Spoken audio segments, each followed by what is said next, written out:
খতমে নবুয়তের পর মওলা আলী আলাইহিস সালাম এর মাধ্যমে একের পর এক যুগ যুগ ধরে আউলিয়া কিরামগণকে প্রেরণ করেছেন আমাদের হেদায়েতের জন্য। হাদী রূপে তারা আগমন করেছেন। আর সেই প্রসঙ্গে একজন খুশুসিয়াত বিশেষ খাসুল খাস হাদী, যিনি আমাদের ভারতবর্ষের সুলতানুল আউলিয়া,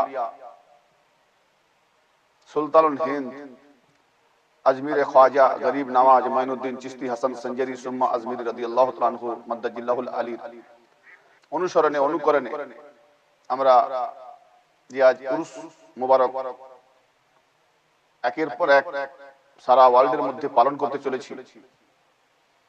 এমন একজন হাস্তি, এমন একজন বুজুর্গ, যে আল্লাহ পাকের নেদা মোতাবেক রাসূল পাক সাল্লাল্লাহু তাআলা আলাইহি ওয়া সাল্লামের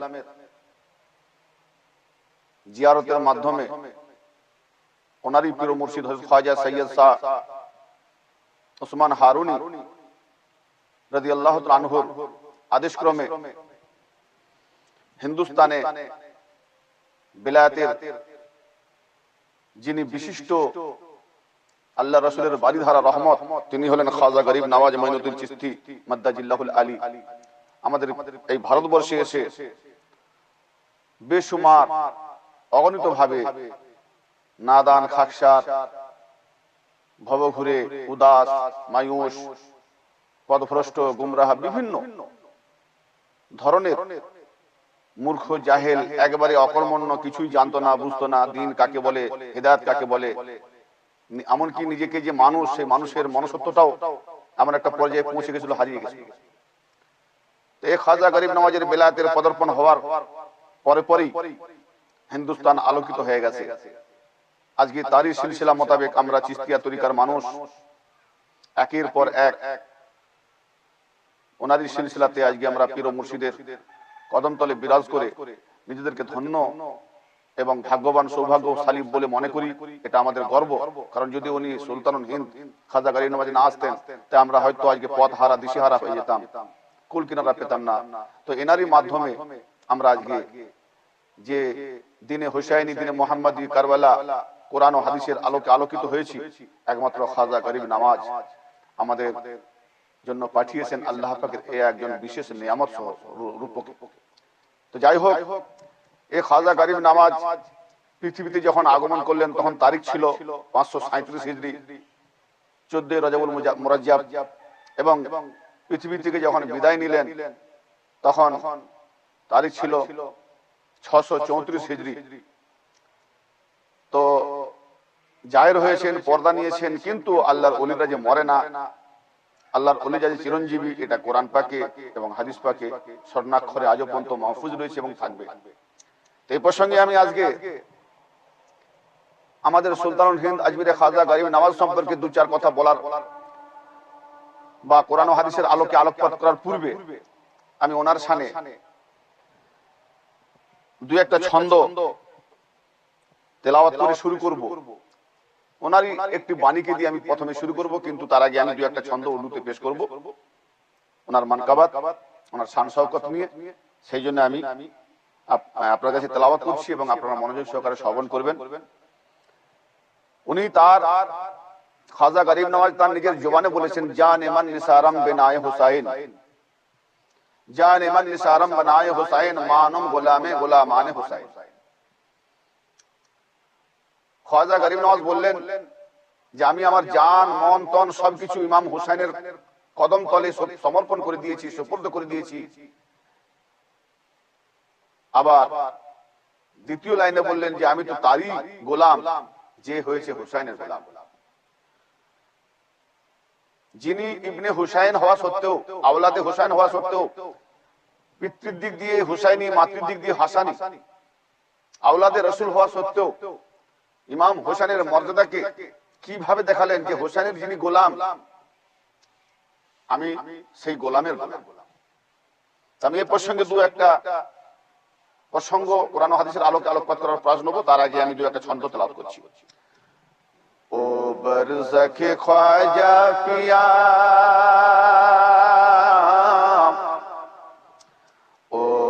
बरसखे ख्वाजा पिया इरादे पे रहूंगा गर आए कजा मैं तेरे चौखट पे मरूंगा मुझे गुलाम हमारा इंतजार गर आए कजा मैं तेरे चौखट पे मरूंगा ओ बरसखे ख्वाजा पिया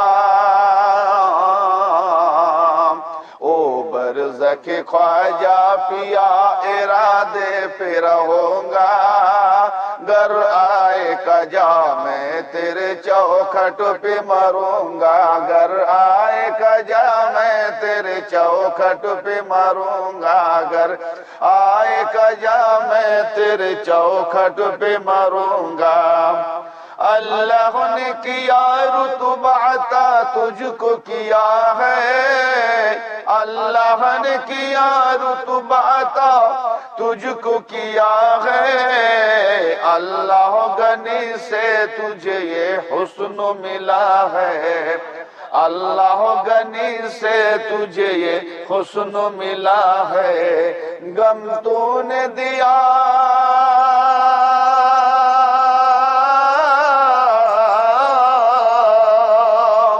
गम तूने दिया है मुझे गम तूने दिया है मुझे सहता ही रहूंगा गर आए कजा मैं तेरे चौखट पे मरूंगा गर आए कजा मैं तेरे चौखट पे मरूंगा ओ बरसखे ख्वाजा पिया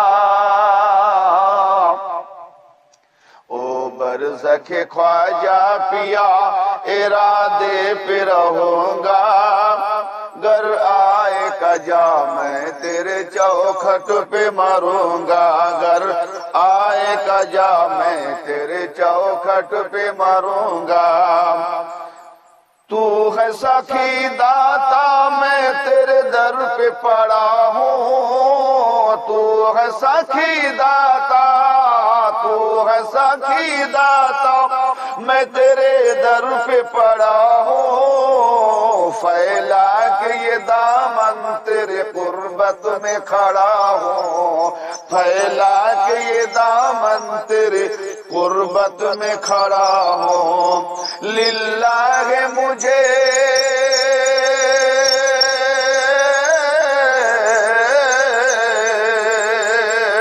लिल्लाह मुझे जो मिले लिल्लाह मुझे जो मिले झोली को भरूंगा लिल्लाह मुझे जो मिले झोली को भरूंगा गर आए कजा मैं तेरे चौखट पे मरूंगा गर आए कजा मैं तेरे चौखट पे मरूंगा ओ बरसखे ख्वाजा पिया ओ बरसखे ख्वाजा पिया इरादे पे रहूंगा गर आए कजा मैं तेरे चौखट पे मरूंगा गर आए कजा मैं तेरे चौखट पे मरूंगा बिगड़ी हुई किस्मत को बनाना तू बना दे बिगड़ी हुई किस्मत अरे बिगड़ी हुई किस्मत को बनाना तू बना दे वरना तो मुझे शौक से मकतल पे चढ़ा दे वरना तो मुझे शौक से मकतल पे चढ़ा दे जैसा तू कहेगा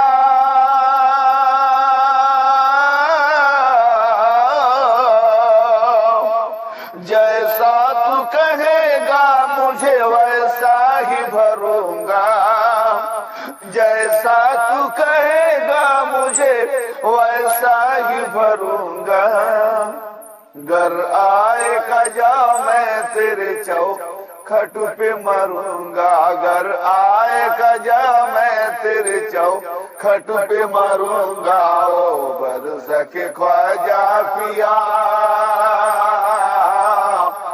ओ बरसखे ख्वाजा पिया इरादे पे रहूंगा گر آئے گا میں تیرے چوکھٹ پہ مروں گا. بس سب جملہ چھوڑ کے آخری مشرا میرے پیر و مرشد کتنا فدا ہو کر لکھا ہے. زنجیر محبت کو، زنجیر محبت کو نہ کوئی توڑ سکے گا. ایک محبت جو زنجیر سے بندھا ہوا ہے وہی زنجیر، اسی لیے میرے مرشد فرماتے ہیں زنجیر محبت کو نہ کوئی توڑ سکے گا، تجھ کو صدر حشر تک نہ چھوڑ سکے گا، تجھ کو صدر حشر تک نہ چھوڑ سکے گا. زنجیر محبت کو نہ کوئی توڑ سکے گا. ہم جو خواجہ ماننے والے ہیں جتنا بھی منافق آ جاؤ لیکن ہماری محبت کو توڑ نہیں پائے گا. زنجیر محبت کو نہ کوئی توڑ سکے گا، تجھ کو صدر حشر تک نہ چھوڑ سکے گا. تو ہی تو ہے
کلام اللہ شریف سورہ آل আরাফ 178 নম্বর আয়াত থেকে ইরশাদ ফরমাচ্ছেন,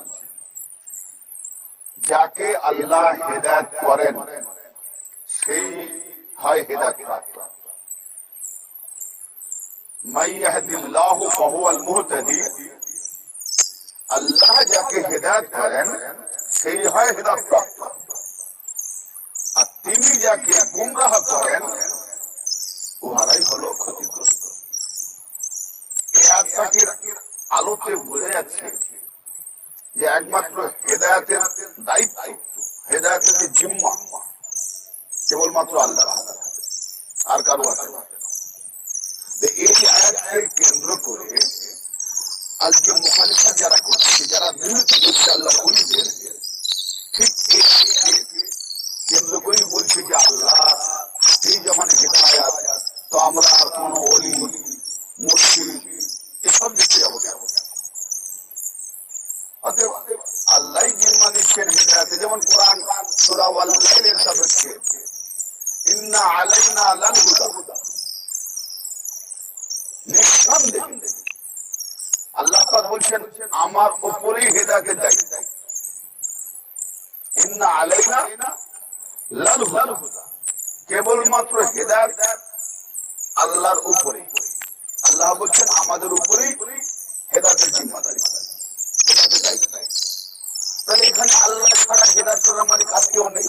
কোরআন পাকে আরেকটা ইরশাদ করছে সূরা বাকারাতে, নবীকে সম্বোধন করে বলছেন বল হে রাসূল আপনি বলে দিন ইন্না হুদাল্লাহি হুয়াল হুদা, হে রাসূল আপনি বলে দিন যে নিঃসন্দেহে হেদায়েত আল্লাহ পাকের যে হেদায়েত ওহাই হলো প্রকৃত হেদায়েত। তো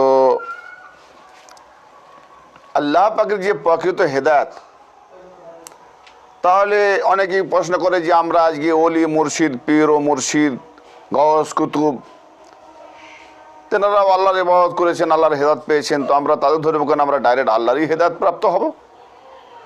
এই যে ধ্যান ধারণা, এটা জাহেলিয়াত ধ্যান ধারণা। কারণ কোরআন ও হাদিসের আলোকে আল্লাহ পাকের তরফ থেকে যে হাদিগণকে পাঠানো হয়েছে তাদের অনুসরণ না করলে, তাদের দামান না ধরলে, তাদের হাতে বায়াত না করলে কোনোদিনই সেই ব্যক্তি হেদায়েত হতে পারে না। এর প্রমাণ বহুল প্রচলিত রয়েছে কোরআন ও হাদিসের আলোকে। সূরা আল আরাফের 43 নম্বর আয়াত পাকে আল্লাহ পাক কি বলছেন একটু মনোযোগ দেন। বিসমিল্লাহির রহমানির রহিম। وقالوا الحمد لله الذي هدانا لهذا وما كنا لنهتدي لولا أن هدانا الله لقد جاءت رسل ربنا بالحق। জান্নাতীরা যখন জান্নাতে প্রবেশ করবে, সেই জান্নাতীরা তখন বলবে, কি বলবে? ক্বালুল হামদুলিল্লাহ, তারা বলবে সমস্ত প্রশংসা আল্লাহ পাকের জন্য, সমস্ত প্রশংসা আল্লাহ পাকের জন্য। লাউলা আল্লাযী হাদানা লিহাযা, যিনি আমাদিওকে হেদায়েত করেছেন, কে? আল্লাহ। লিহাযা, ইহার জন্য, অর্থাৎ এই জান্নাতের জন্যই আল্লাহ আমাদেরকে হেদায়েত করেছেন। জান্নাতীরা জান্নাতে প্রবেশ করে বলবে সকল প্রশংসা আল্লাহ পাকের জন্য, যে আল্লাহ আমাদেরকে হেদায়েত করেছেন এই জান্নাতের জন্য। আমা কুন্না লিনাহতাদিয়া, আমরা তো হেদায়েত প্রাপ্ত ছিলাম না, অর্থাৎ আমরা হেদায়েতই পেতাম না। লাউলা আন হাদানাল্লাহ, যদি আল্লাহ আমাদেরকে হেদায়েত না করতেন। পরিষ্কার এখানে কোরআন বোঝা গেল, কোরআন পাকের আয়াতে কারিমার যে ভাবধারা, এতে পরিষ্কার হচ্ছে যে একমাত্র হেদায়েত করার মালিক আল্লাহ, হেদায়েত আল্লাহর হাতে।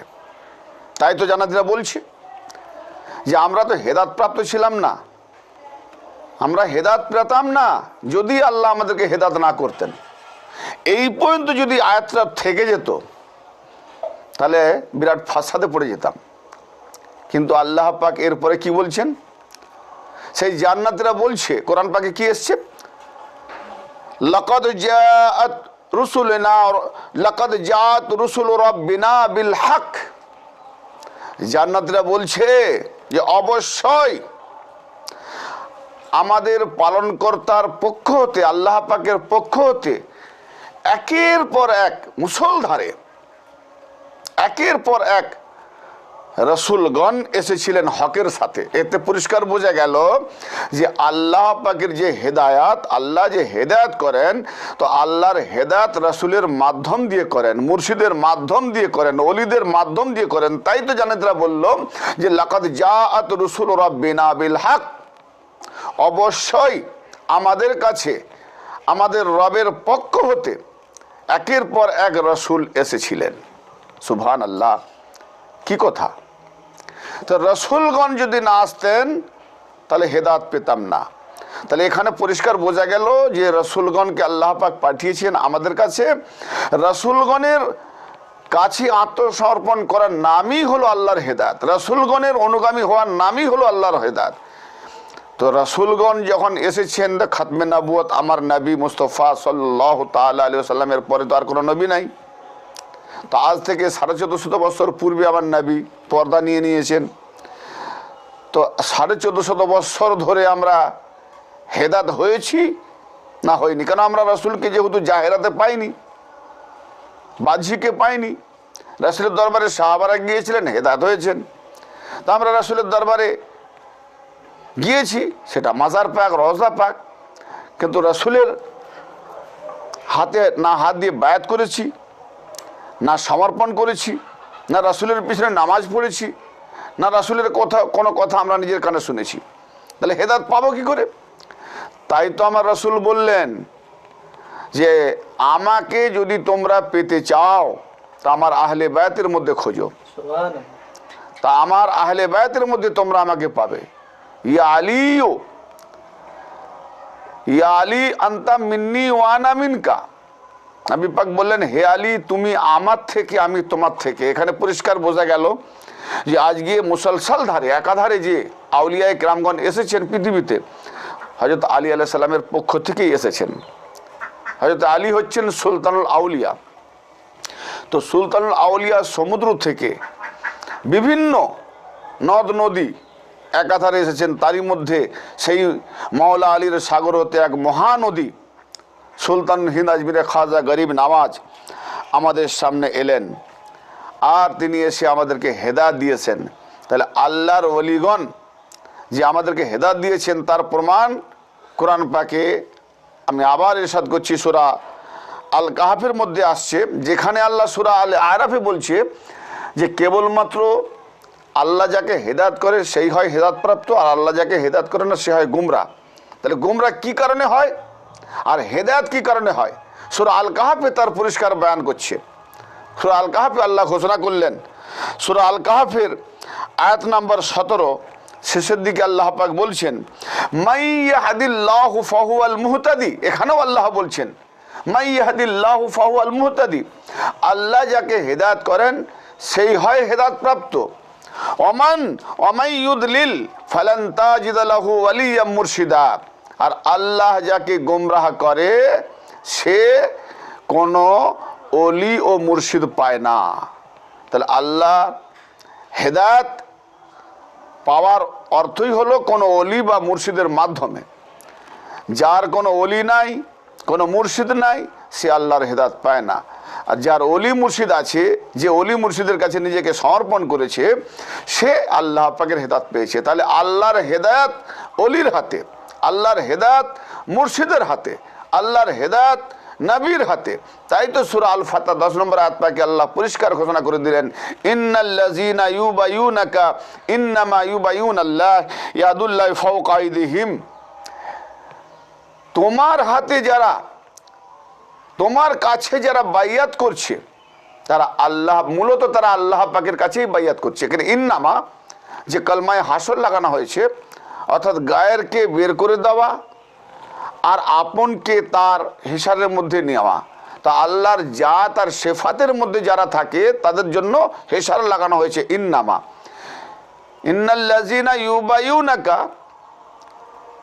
তোমার কাছে যারা বায়াত করছে তারা মূলত আল্লাহর কাছে বায়াত করছে। ইন্নামা ইন্নাল্লাযীনা ইউবাইয়ুনাকা ইন্নামা ইউবাইয়ুনাল্লাহ। হাসর কলমায় হাসর লাগিয়ে দেওয়া হয়েছে যে মূলত তারা আল্লাহর কাছেই বায়াত করছে।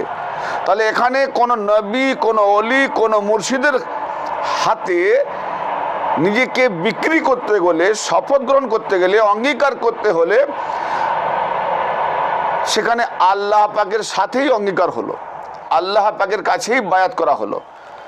তার জন্যই তো বলা হলো যে তোমার কাছে যারা বায়াত করছে তারা মূলত আল্লাহর কাছেই বায়াত করছে। শুধু তাই নয়, ইয়াদুল্লাহি ফাওকা আইদিহিম, তাদের হাতের উপরে যে তোমার হাত রয়েছে, যিনি বায়াত করছেন তাকে আল্লাহ সম্বোধন করে বলছেন, তাদের হাতের উপরে যে হাত রয়েছে ওই হাতটা তোমার হলেও তোমার নয়, ওটা আল্লাহরই হাত, ওটা আল্লাহরই হাত। অতএব আল্লাহর হাত, আল্লাহ পাক বলছেন আমার সঙ্গে কাউকে শরীক করো না।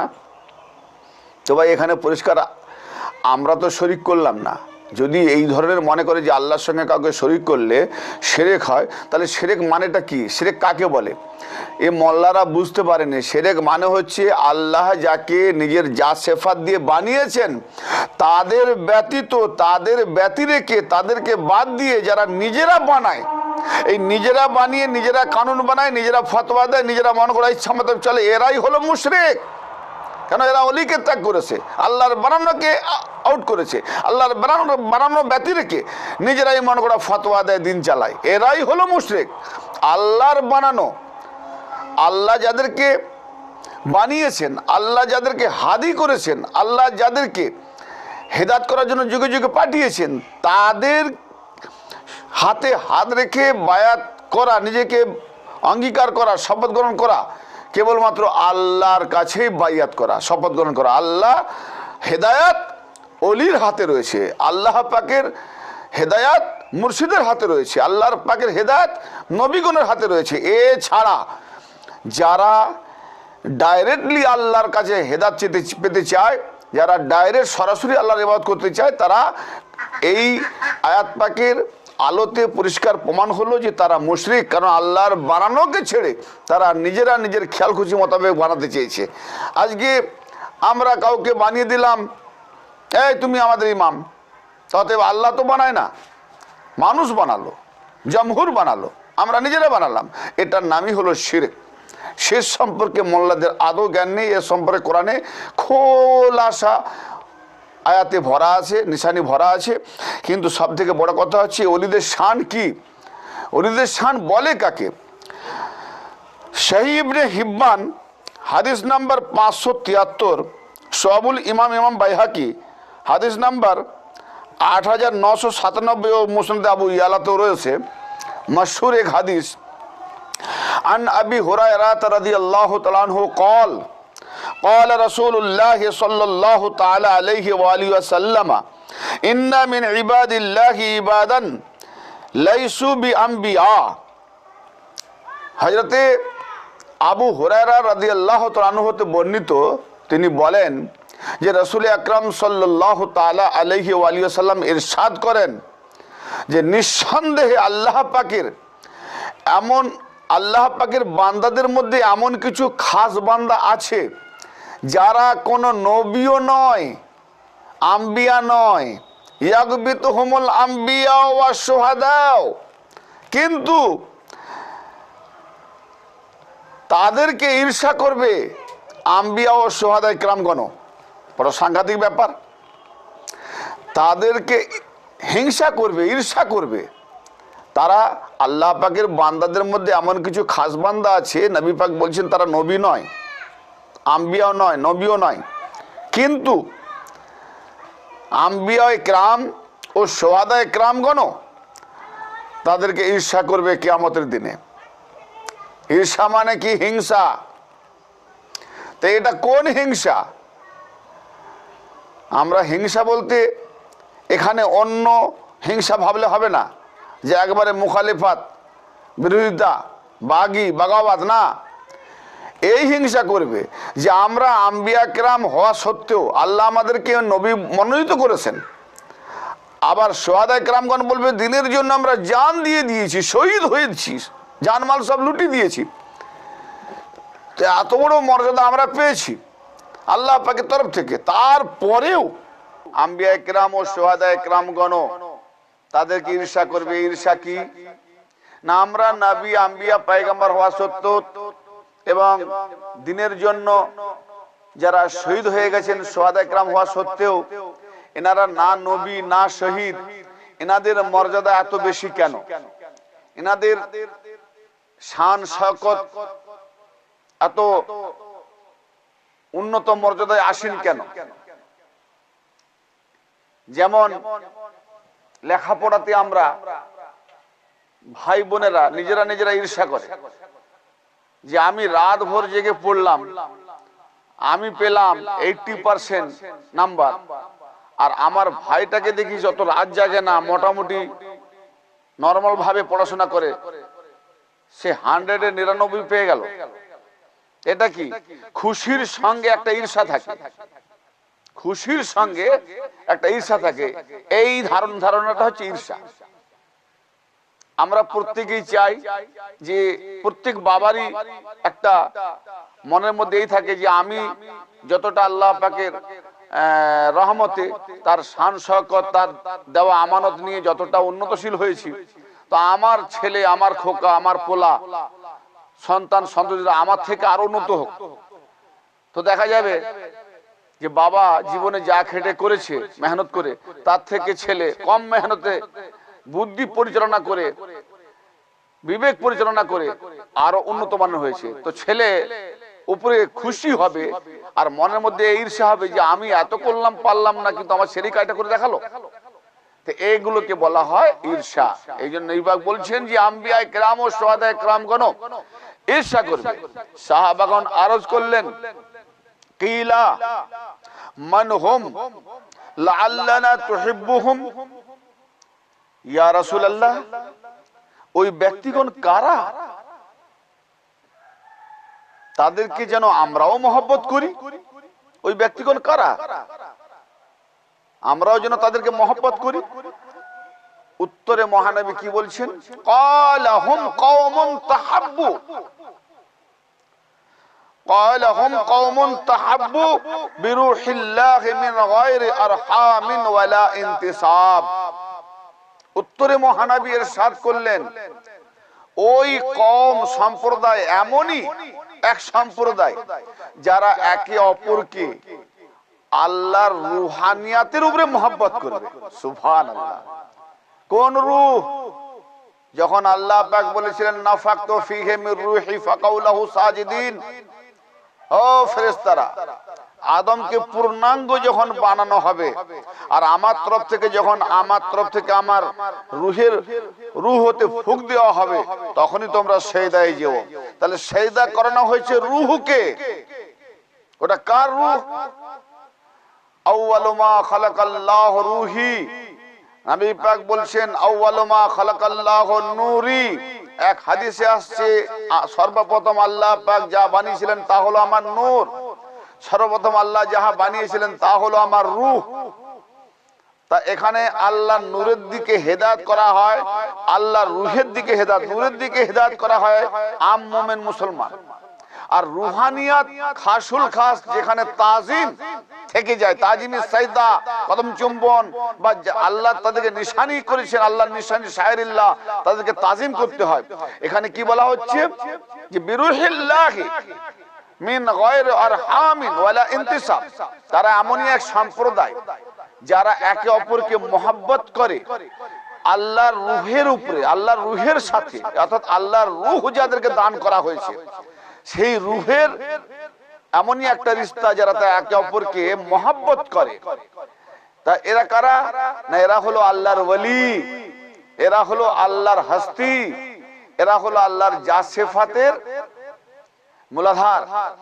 এরা একে অপরকে আল্লাহর রুহানিয়াতের জন্য মহব্বত করে, আল্লাহর রহমতের সাথে মহব্বত করে। কোন রিশতেদারি বা আত্মীয়তার বন্ধন ব্যতি রেখে মহব্বত করে, ওয়ালা ইনতিসাব, এবং ধন সম্পদের কারণেও না।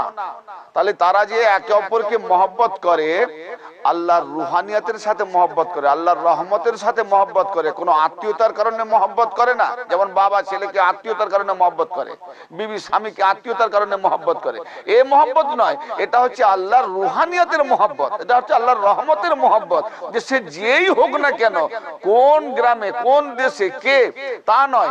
এখানে আল্লাহর ওলিদের একটাই মাত্র মার্কা, যে আল্লাহর রুহানিয়াতের উপরে আছে, আল্লাহর রূহ যাকে দেওয়া হয়েছে, তারা পরস্পর একে অপরকে আল্লাহর রহমতের সাথে মহব্বত করে। না থাকবে সেখানে কোনো আত্মীয়তার বন্ধন, আর না থাকবে সেখানে কোনো ধন সম্পদের কারণ। এ হচ্ছে খাসুল খাস মহব্বত। আমরা অনেকেই মহব্বত করি, কেউ যদি আমাকে 20,000 টাকা দেয় তখন আমি তাকে বন্ধু বানিয়ে নিই, মহব্বত করি না। এখানে কোনো ধন সম্পদের মহব্বত নয়, এখানে কোনো আত্মীয়তার মহব্বত নয়। এ আল্লাহ পাকের খাসুল খাস রুহানিয়াতের মহব্বত। আর নবী পাক কি বললেন তাদের সম্পর্কে? উজুহুহুম নূরুন আলা মানাবিরা মিন নূর। আল্লাহর নবী বলছেন যে তাদের চেহারা হবে নুরানি, তাদের নুরানি চেহারা হবে, এবং তারা কিয়ামতের দিনে নুরানি মেম্বারে উপবেশন করবে।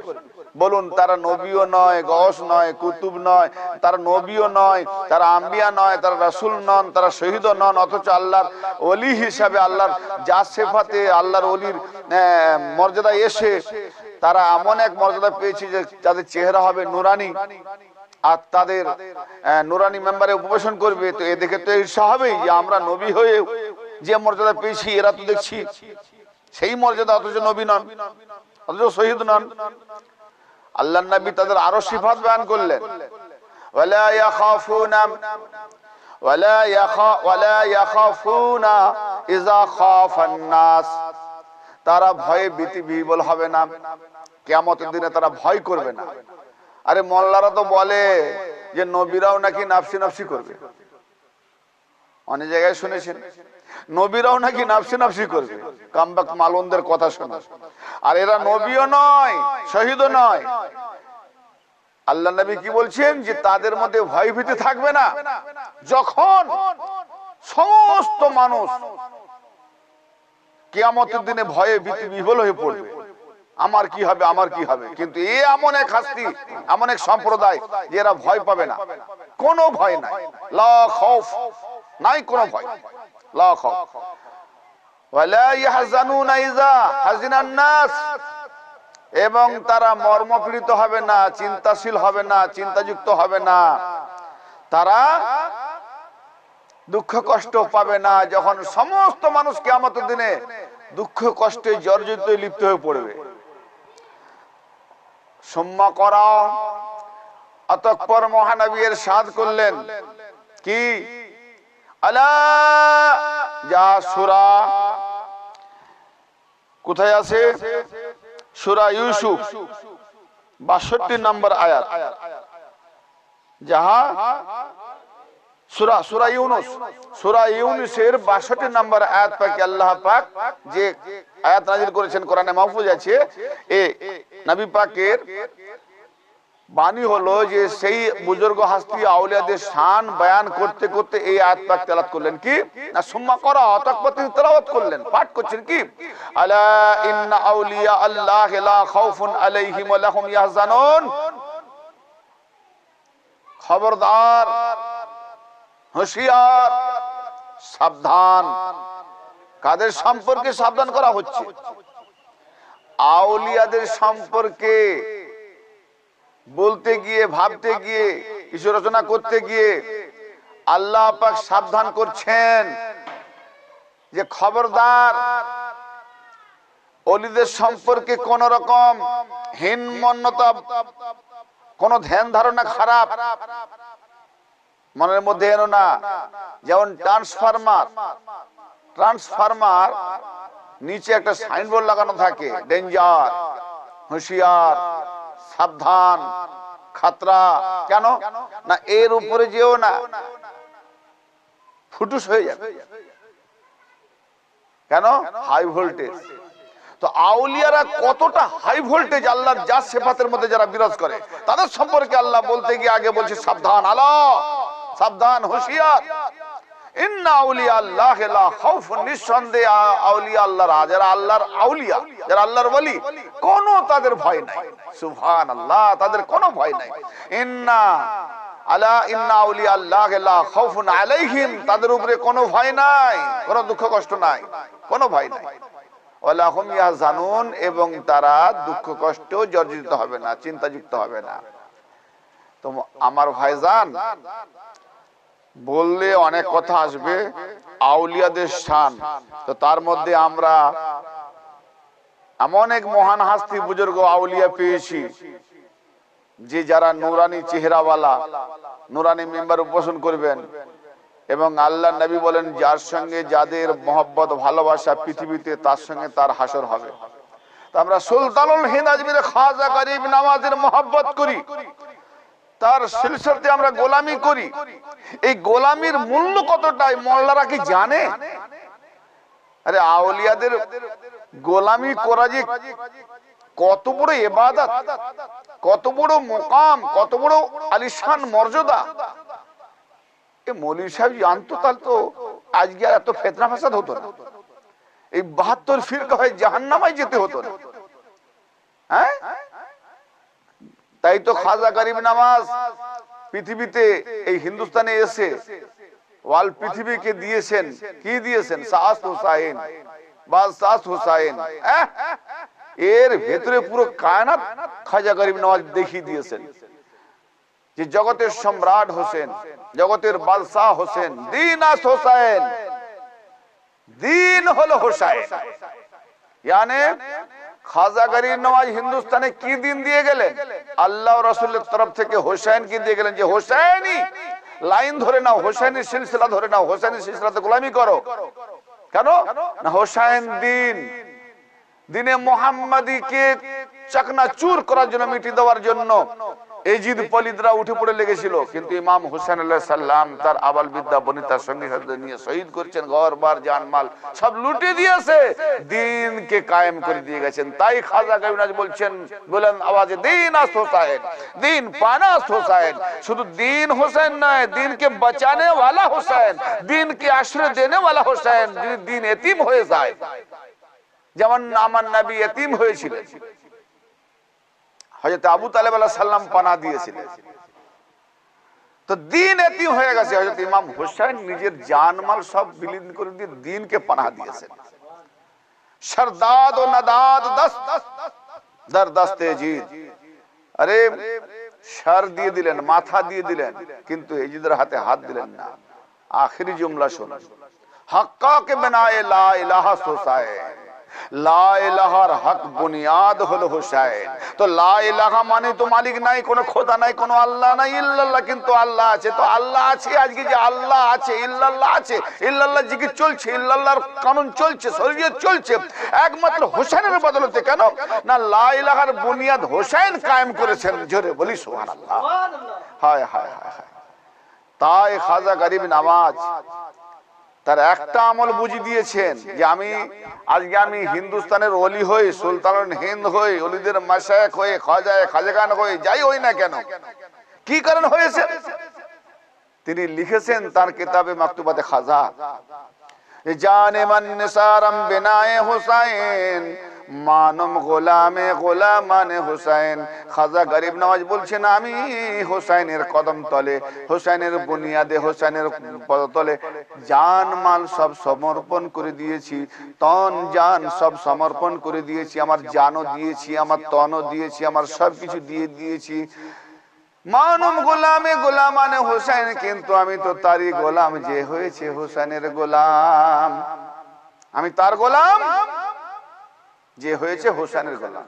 ওরা ভাইটিয়াল কথা, কিছুই বোঝা গেল না তো, কি বুঝবো? প্রথমে খাজা গরিব নওয়াজ কি বললেন, যে আমার জান মন্তন সব দিয়ে দিয়েছি হোসেনের কদম তলে। ইমাম হোসেন আলাইহিস সালাম 61 হিজরিতে শহীদ হয়ে গেলেন, আর খাজা গরিব নওয়াজ এলেন 537 হিজরিতে। তো বাল্য থেকে যাই কিছু উপার্জন করুক, আখের থাকলেন, পর্দা নিলেন কত না 634 হিজরিতে। তো কোথায় 61 আর কোথায় 550 বছর? কথা হচ্ছে 537 হিজরিতে উনি এলেন, আর কোথায় 61, কত ডিফারেন্স? কমসে কম 470 বছর।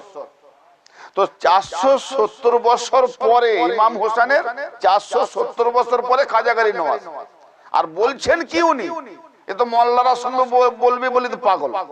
মাযাল্লাহ, মোল্লাদের তো জ্ঞান নাই, তাই বলতে পারে, কারণ নিজেদেরই তো মেন্টাল খারাপ, তাই তো 72 রয়েছে। খাজা গরিব নওয়াজ কি বলছেন এ জুমলা, এ কাসিদায়, জানে মন নিসারাম বিনায়ে হুসাইন, আমার জান মন, ভাই জান আর মন, জান থাকলে আর তন থাকে, জান থাকলে তন থাকে, জান দিয়ে দিলে এর শরীরও থাকে না, জিসম থাকে না। তো জান মন সব দিয়ে দিয়েছি হোসেনের পদতলে। উনি এলেন 537-এ, আর 61 বছরের পর্দা নেবেন, শহীদ হবেন ইমাম হোসেন, সেখানে সমর্পণ করছেন। 470 বছর পরে কি করে করলেন? সমর্পণ করেছেন। তো যদি সমর্পণ করেছেন, তারপরের বাক্যে কি বলছেন, যে যে হোসেনের গোলাম, আমি গরিব নওয়াজ তার গোলাম। তো হোসেনের গোলামের কাছে যদি ইনি খাজা গরিব নওয়াজ গোলামি করেন, তাহলে জান মাল দিলেন হোসেনকে, থাকবেটা কি, আছেটা কি যে হোসেনের গোলামের কাছে গোলামি করবে? কারণ জান থাকলেই, প্রাণ থাকলেই তো হোসেনের গোলামের কাছে গোলামি করবে, মন থাকলেই তো হোসেনের গোলামের কাছে গোলামি করবে। তো মন যখন দিয়ে দিয়েছেন হোসেনকে, জান যখন দিয়ে দিয়েছেন হোসেনকে হোসেনের কদম তলে, তো কি নিয়ে গোলামি করলেন? হোসেনের গোলামের কাছে গোলাম হয়ে। খাজা গরিব নওয়াজ সরাসরি বললেন যে আমি হোসেনের গোলাম, এটা না বলে বললেন কি যে যে হোসেনের গোলাম আমি মঈনুদ্দিন সেই গোলামের গোলাম। তো গোলামের গোলামি করতে গেলে, হোসেনের গোলামের গোলামি করতে গেলে জানমান তো থাকা দরকার, কিন্তু জানমান তো আগেই হোসেনকে দিয়ে দিয়েছে, গোলামের মালিক হোসেনকে দিয়ে দিয়েছে। কি নিয়ে করেছে? এতে কি বোঝা যাচ্ছে? এতে বোঝা যাচ্ছে যে হোসেন মরে নাই, হোসেন দৈহিক ভাবে মৃত্যুবরণ করলো বারজাকিতে, জাহেরাতে মৃত্যুবরণ করলো বারজাকিতে। আলমে আরওয়ার দিক দিয়ে যেখানে যেখানে আল্লাহর ওলিরা আছেন সেখানে হোসেনের রুহানিয়াত আছে। জোরে বলেন সুবহানাল্লাহ। অতএব উনি ওনার পীর মুর্শিদের কাছে যে সবক নিচ্ছিলেন উসমান হারুনি রাহমাতুল্লাহ, তো ওনার পীর উসমান হারুনি নিজেকে বলতেন বাবা আমি ইমাম হোসেনের গোলাম, আমি ইমাম হোসেনের গোলাম। উসমান হারুনি বলতেন আমি ইমাম হোসেনের গোলাম। আর খাজা গাজী নওয়াজ কি দেখছেন যে ও আমার মুর্শিদ মাওলা উসমান হারুনি পীর ও কিবলা, আপনার নুরানি চেহারাতে আপনাকে দেখিনি, হোসেনকে দেখছি, হোসেনকে দেখিনি, মুহাম্মদকে দেখেছি, মুহাম্মদকে নয় খোদাকে দেখেছি। তো অতএব আপনি হোসেনের গোলাম, তা আমি তো আপনার মধ্যে আপনার কদম তলে সব সঁপে দিয়েছি, অতএব আপনার নুরানি চেহারাতে হোসেনকে দেখেছি, তাই হোসেনের কদম তলে সঁপেছি। ওনার মুর্শিদকে হোসেন সুরাতে দেখে ওনার মুর্শিদের কদমে গরিব নওয়াজ সব সঁপে দিয়েছে। আর তাই তো বলছেন যে আপনি যদি বলেন হোসেনের গোলাম, তো আপনি যখন হোসেনের গোলাম তো আমি তো আপনার গোলাম। তার মানে হোসেনের গোলাম উসমান হারুনি আর উসমান হারুনির গোলাম খাজা গরিব নওয়াজ। এ হলো গোলাম, এ হলো ইবাদত। এই গোলামের গোলামি না করলে আল্লাহওয়ালা হওয়া যায় না, আল্লাহর প্রিয় পাত্র হওয়া যায় না, আর সিধা রাস্তা পাওয়া যায় না। এর নাম হলো সিরাতে মুস্তাকিম। তো ব্রাদারে মিল্লাত, একটা কথা হচ্ছে এই ধরনের আল্লাহর নিশানিকে যারা ইনকার করবে তাদেরকে সূরা আল আরাফ, আমি আর কথা বৃদ্ধি করব না, তো আমি মুক্তাসার হিসাবে বলতে চাই যে সূরা আল আরাফ 175 থেকে নিয়ে 77 বা 79 নম্বর আয়াত পর্যন্ত পড়ুন, বুঝতে পারবেন যে আল্লাহর ওলিরা হলো আল্লাহর নিশানি, আল্লাহর নিদর্শন, আল্লাহর নবীগণ আল্লাহর নিদর্শন। যারা আল্লাহর জাত সিফাত থেকে ওলি হয় তারা হলো আল্লাহর নিশানি। এই নিশানিকে যারা ত্যাগ করেছে তাদেরকে সূরা আল আরাফে বলা হয়েছে কুকুরের মতো, কুকুরের মতো। এদেরকে আল্লাহ কুকুরের দৃষ্টান্ত দিলেন যে এরা কুকুরের মতো, আর এরা দুনিয়ার বিলাসিতায় নিজেদেরকে ঝুঁকি দিয়েছে পৃথিবীর দিকে, ফলে এরা আল্লাহর ওলিদের চিনতে পারে না, এরা আল্লাহর ওলিকে চিনতে পারে না। তা আল্লাহর ওলির ভাই যেখানে যে যাই বোঝেন না কেন, আল্লাহর প্রিয় পাত্র হতে গেলে আল্লাহ যখন নিজে আসে না হেদায়েত করতে, আল্লাহ নিজে আসতেও পারে না, যেতেও পারে না। যদি আল্লাহ আসেন তো সে আর আল্লাহ থাকে না, তাকে জাহের হয়ে আসতে হবে। তো আল্লাহ জাহের বাতেন সবই কিছু তার মধ্যে রয়েছে, তা আমাদের চোখে দৃষ্টিতে আসবে না, কারণ চোখ যদি দূরের কোনো বস্তুকে দেখে তো চোখ দেখতে পায়, আর চোখের মধ্যে যদি সেই জিনিসটা রেখে দেওয়া যায় চোখ আর তাকে দেখতে পায় না। তো আল্লাহ আমার থেকে কি দূরে আছে যে আমি দেখবো? আল্লাহ তো আমার চোখের মধ্যেও আছে, অন্তরের মধ্যেও আছে। একটা জিনিসকে যদি আমি সামনে ধরি দেখতে পাচ্ছি, আরো সামনে দেখতে পাচ্ছি, আরো সামনে দেখতে পাচ্ছি, আরো সামনে দেখতে, যখন কাজলকে দেখে দেখে যখন লাগিয়ে দিলাম, কাজল চোখের সামনে আছে, কাজলকে দেখতে পায় না। একটা লেন্স পরাবো, লেন্সটাকে দেখছি, চশমার সাহায্য হোক বা আমার নিজের ভালো চোখে দৃষ্টির সাহায্য হোক দেখছি, কিন্তু লেন্সটা যখন আমার চোখে লাগিয়ে দেবো তো লেন্স সে নিজেই দেখছে অপরকে। তাহলে লেন্স কে আমি দেখছিলাম, লেন্স দেখতে পাচ্ছিল না, কিন্তু লেন্সটা আমার মধ্যে আমার চোখের মনিতে যখন পরিয়ে দেওয়া হলো, সেটিং করে দেওয়া হলো, তখন লেন্স দেখছে পৃথিবীকে। ঠিক আল্লাহর ওলিরা যে চোখ রাখেন সেই চোখ নয়, আল্লাহর রুহানিয়াত লেন্স পরিয়ে দেওয়া হয়েছে তাদের মধ্যে, আল্লাহর জিসমানিয়াতের মধ্যে আল্লাহর রুহানিয়াতের হাত পা লাগিয়ে দেওয়া হয়েছে। তাই তো আল্লাহ বলছেন যখন আমি কাউকে মাহবুব করে নি তার হাত হয়ে যায় আমি আল্লাহ, যেটা বুখারী বাবে তাওয়াজাতে আছে যে ফাইজা হাবাবতুহু ফাকুনতু সামাহুল্লাযী ইয়াসমাহু বিহি ওয়া বাশারুল্লাযী ইয়াবসুরু বিহি ওয়া ইয়াদাহুল্লাতী ইয়াবতুশু বিহা ওয়া রিজলাহুল্লাতী ইয়ামশি বিহা। যখন আমি কাউকে মাহবুব করে নি আমি তার কান হয়ে যায় আল্লাহ যার দ্বারা সে শোনে, আমি তার চোখ হয়ে যায় আল্লাহ যার দ্বারা সে দেখে, আমি তার হাত হয়ে যায় আল্লাহ যার দ্বারা সে ধারণ করে ধরে, আমি তার পা হয়ে যায় আল্লাহ যার দ্বারা সে চলাফেরা করে। তো এই যেমন চোখ থাকা সত্ত্বেও দেখতে পায় না, লেন্স লাগিয়ে দিলে দেখতে পায়, তো এই হাত পা অঙ্গ মানুষের কিছুই পারে না, কিন্তু আল্লাহর জাতি সিফাতি হাত পা লাগিয়ে দিলে তখন সে আল্লাহর পা হয়ে যায়, আল্লাহর হাত হয়ে যায়। ঠিক ঠিক যত ওলিরা আছে এনাদের নিজের তরফ থেকে কেউ নয়, সব আল্লাহ পাকের জাতি সিফাতির মধ্যে দিয়ে এরা ওলি হয়েছে এবং আল্লাহ জাতি সিফাতির মধ্যে দিয়ে এরা দিন প্রচার করছে। আর তাদের গোলামি করাটাই হলো মূল ইবাদত। এই ইবাদতে যদি আমরা মনোনিবেশ না করি, তাহলে এই নিশানিকে যদি প্রত্যাখ্যান করি, তো এদেরকে কুকুরের মিশাল দিয়েছে। কুকুর এদেরকে নসিহত দিলেও হাঁপাবে। কুকুরের আদত কি?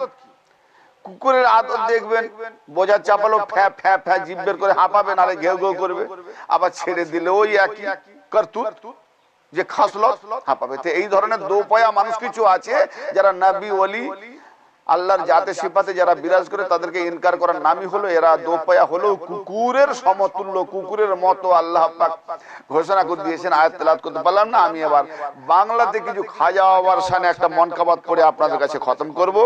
সেই বাংলা মনকাবাত শেষ করব, শেষ করে আমি আজকের মতো এই টপিক শেষ করব ইনশাআল্লাহ। চলো খাজা পিয়ার আজমিরেতে যাবো, চলো খাজা পিয়ার আজমিরেতে যাবো, গিয়ে খাজা বাবার দিদার করিব, চলো খাজা পিয়ার আজমিরেতে যাবো, চলো খাজা পিয়ার আজমিরেতে যাবো, গিয়ে খাজা বাবার দিদার করিব, চলো খাজা পিয়ার আজমিরেতে যাব। আরে আশিকে আল্লাহওয়ালা রয়েছে যারা, হাদিসের মাঝে দেখো নবীর ইশারা, কোরআনেতে সাফ দেখো ইরশাদ হয়েছে, কোরআনেতে সাফ দেখো ইরশাদ হয়েছে, যারা হয় আল্লাহর ওয়ালি মরে না তারা, দেখো মরে না তারা।